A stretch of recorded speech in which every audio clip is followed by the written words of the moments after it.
So, what is the oldest vernacular body of literature in Europe after Latin and Greek? Because we know that came first, but lots of people who weren't Greeks or Romans were writing in Latin and Greek and weren't writing in their own vernacular languages. Um, so, it might surprise you which language is actually has the oldest vernacular in Europe. It is Old Irish. Um, you wouldn't have thought that. I wouldn't have thought that. Maybe you think, okay, it's the Germans or the French or some other group very near Rome or Greece.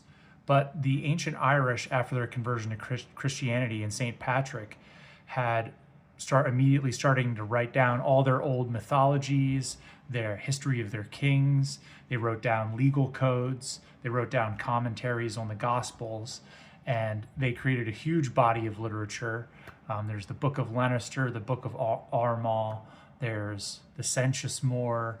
There's all these legal codes, and yeah, that's kind of a fascinating. They preserved a lot of the culture of Northern Europe, of medieval Europe, that was not directly tied to Greece and Rome.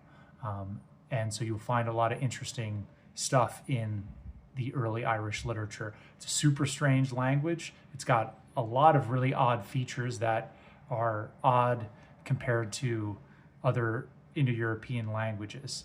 But yeah, I think that's fascinating. Old Irish is the oldest vernacular, substantial body of literature. There's like inscriptions from some other languages though, but in terms of full texts, large bodies of writing, it's Old Irish.